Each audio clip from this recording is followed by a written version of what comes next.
We have now entered the last 2 months of 2024, and to be honest, 2024 has been quite an incredible year for us investors.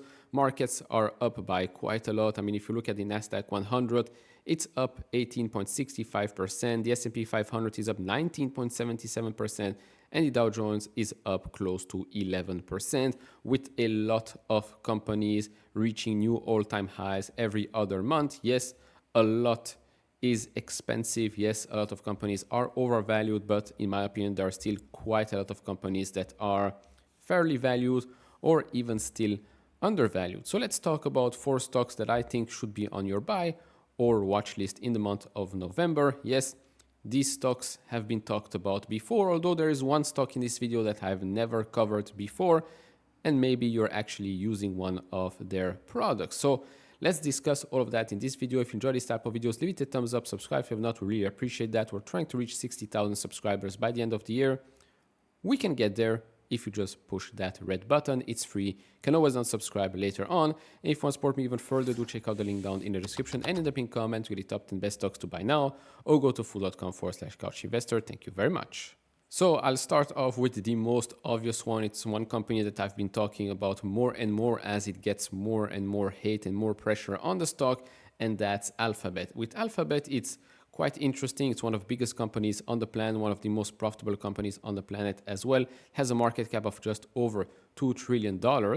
And it did report earnings last week. And as you can see, the stock did go up on earnings because it was a pretty good report. We covered that on the channel. But since then, well, it gave back almost all of the gains, if not all of the gains. So we're back at $169. I believe the stock was closer to 180 the day after the earnings report. So yeah, what has changed? Has the market suddenly said, oh, actually, no, we didn't like the report anymore? Just doesn't make much sense to me. If we look at the average analyst price target, that sits at 23.3% higher than the price we're at today. And actually, the average analyst price target did go up from $201 to $208 after the earnings report. If you look at some pricing metrics, forward PE, EV to EBITDA, price to sales, price to free cash flow, and price earnings to growth, if you look here at forward PE, it's at 19.7 times. That's lower than its 5-year mean of 24.4 times, which is already cheap compared to the other companies. And 19.7 times forward PE, in my opinion, is just, this is a no-brainer. It's a growing company, very, very profitable, buying back shares, pays a little dividend as well. I mean, yeah, even if we look at price earnings to growth, 1.19, definitely not expensive. And we've compared it already multiple times to the likes of Microsoft, Apple, I mean, even Meta, although Meta I still consider it not expensive either, but Alphabet clearly cheaper on those pricing metrics. And as I said before, this is a company that has been buying quite a lot of shares in the last 5 years. Shares outstanding are down 11.73%. Now, for those that missed last quarter, this is basically a great overview of what has happened, the numbers, the year-over-year comparisons, and if they beat or missed analyst consensus. And here you can see beats across the board, 2 small misses. One is from TAC, traffic acquisition cost, missed by 1.1%, and free cash flow, that was a pretty big miss by 22.6%. All the rest beat quite comfortably. And you can see, I mean, cloud here growing 35% year over year, YouTube growing 12.2% year over year. Truly tremendous business. Cloud operating income is up 632% year over year. We're going to see in just a second that trajectory. This is basically what Alphabet has done the last couple of years and what it's expected to do in the next 2 fiscal years, revenue and free cash flow wise. Revenue growth is expected to be 14% for 2024, then 11.5% for 2025, and another 10.8% year-over-year growth in fiscal 2026, while free cash flow grows a little bit faster than that. And yes, analysts are expecting it to generate over $105 billion in free cash flow by 2026.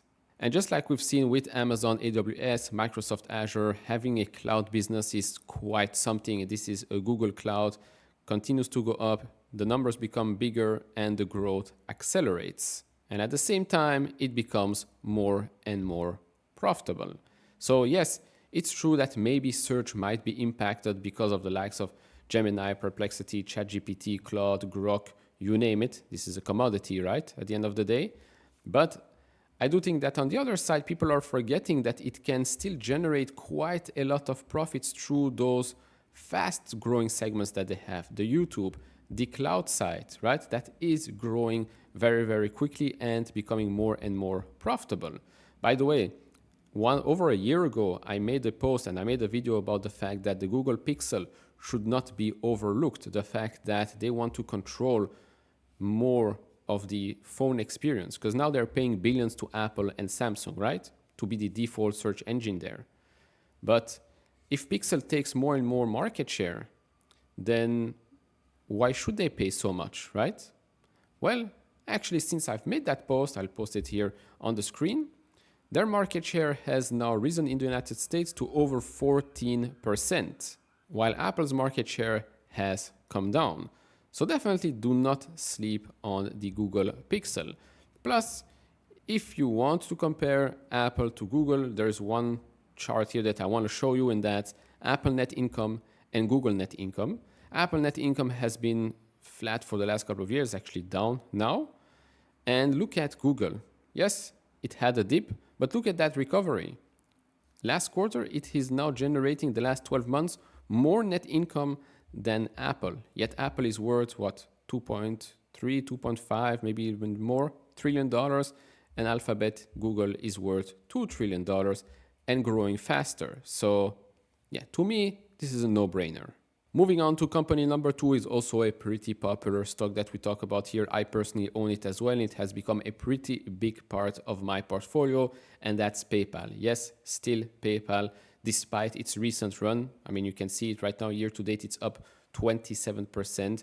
It has been going up quite fast since August, because previously it was underperforming this year.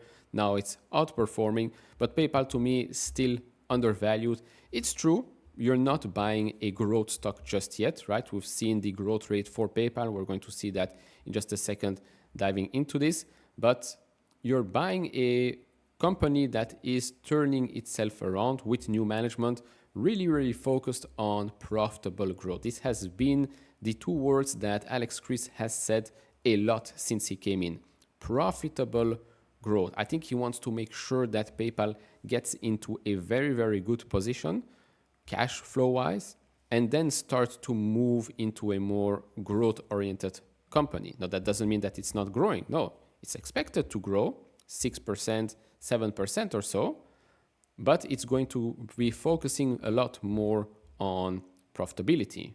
Now, currently the average analyst price target also did rise after the earnings report, sits 14% higher than the price we're at today. And to be honest, and I've shown you this already with the reverse free cash flows in past videos, I think this stock could easily go above $100 and still be undervalued. I mean, not $200, but just above 100, 120 or so. I think that should be fair value, especially if they can continue to generate at least $6 billion of free cash flow. And what happens when you generate so much free cash flow and the stock barely moves? Well, in the last 2.8 years, shares outstanding have come down by close to 15%. If we then look at some pricing metrics, forward PE, EV to EBITDA, price to sales, price to free cash flow, and price earnings to growth, we can see that it is much lower than its 5-year mean. Of course, previously it did get a premium because it was growing quicker, because it was growing because of the pandemic, basically. So all of these businesses were growing much faster, so it got a higher premium, plus everything was overvalued back in 2021. So okay, that does put the 5-year mean a bit higher, but still 16.6 times, to me, really not expensive and quite cheap. Yes, price earnings to growth is higher than the one we've seen with Alphabet, but still 1.44 for these types of business. In my opinion, PayPal, if you like the business, you don't have to like it, right? You can say, oh, nobody uses PayPal, but then again, look at the financials and realize that a lot of people do use PayPal. To summarize what has happened last quarter, total payment volume or TPV increased 9% year over year. Revenue only grew 6%, so that was also the small miss for the quarter. So that was the main issue, I would say. It wasn't a perfect quarter, but it was a pretty good one. Growing just 6%, hopefully they can reaccelerate that a little bit. I don't expect it to grow 10, 12% or so anytime soon, but going into 2025. In 2025, the year-over-year comparisons will, of course, look much better, right? So 6%, not that much. Transaction margin dollar is up 8% year over year. Non-GAAP EPS up 22% and free cash flow is up 31%. What we've also seen is that active accounts finally increased year over year as well. It has been increasing quarter over quarter, but now we're getting increases year over year. Transactions per active account is up 9% year over year. The good and the bad here. So the good one, transaction margin dollars continues to go up. That increased 8% year over year. Transaction margin continues to go up as well to now 46.6%. That's up 115 basis points year over year. The bad one here is that total take rate still goes down 1.86%, and transaction take rate also is down to now 1.67%.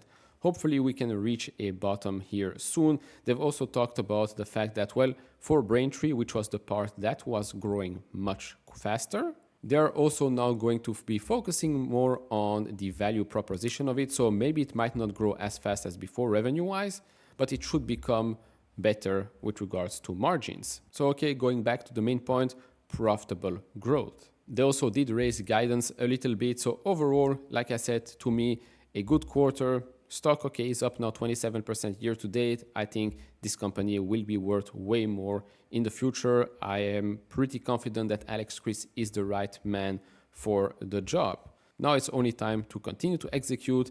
Q4, usually a very, very important quarter for the likes of PayPal, right? Holiday season and all of that. So we might actually see already some signs of their strengths. Fastlane, Venmo, the adoption of that, take rates. So yeah, very, very interesting quarter ahead and good company to own in my opinion. I'm biased because I own it personally. Up next is a company I've never touched on this channel. It did pop on my radar a couple of weeks ago, and that company is called SharkNinja. Yes, it's a publicly traded company, believe it or not, because I'm pretty sure that some of you might own maybe a vacuum cleaner, air fryer, hair dryer, whatnot from this company. And to be honest, since it did go public, it's been performing quite well.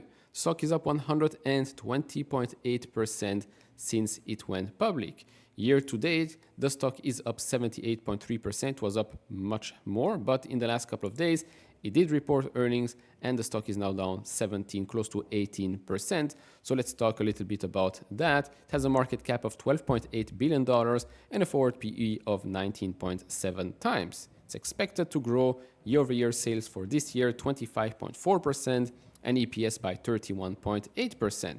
The next 2 fiscal years, growth is expected to slow down a little bit for sales and for EPS as well, although EPS is expected to grow closer to 15% year over year.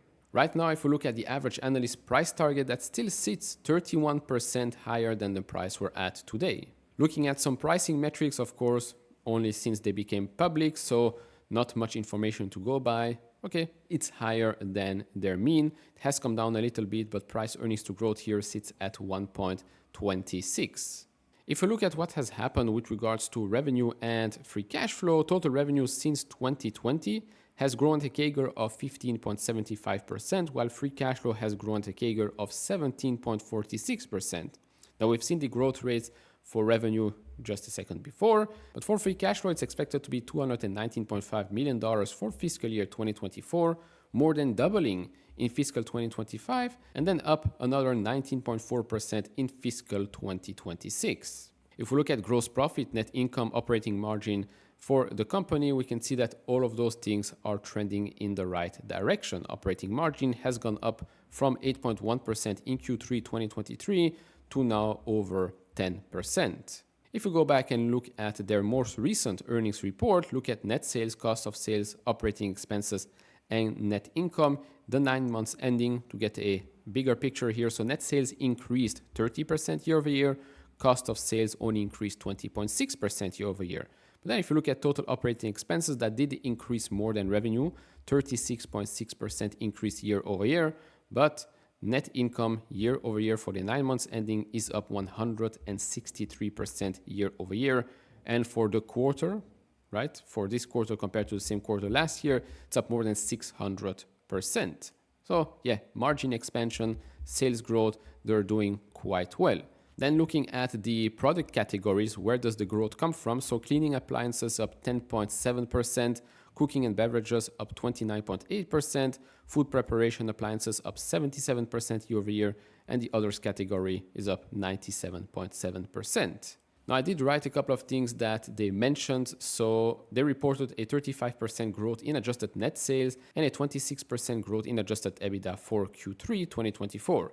They achieved gross margin expansion of 160 basis points to 49.4% despite facing tariff headwinds. And this is something that they've talked about later on as well.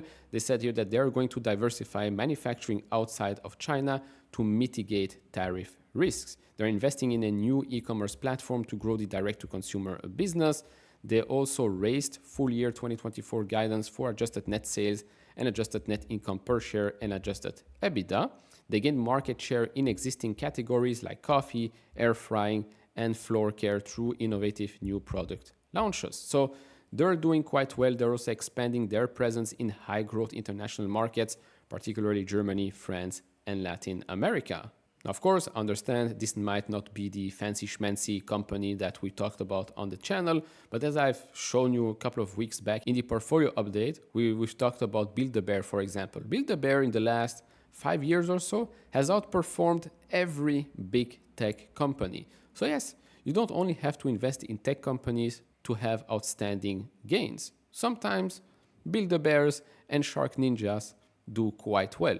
Moving on to company number 4 and the last one for this video, it's Celsius. Yes, Celsius again. But this time I do want to say that, well, since it is reporting earnings Wednesday, so basically the day after this video gets posted, you can either gamble or bet on the fact that, okay, the stock is already down quite a lot this year, 41%, and say, I think it's undervalued, it's gone too low, it's oversold, etc., etc. I think they'll beat the expectations yet again, because that's what's happened last quarter. Beat across the board, didn't really help the stock much.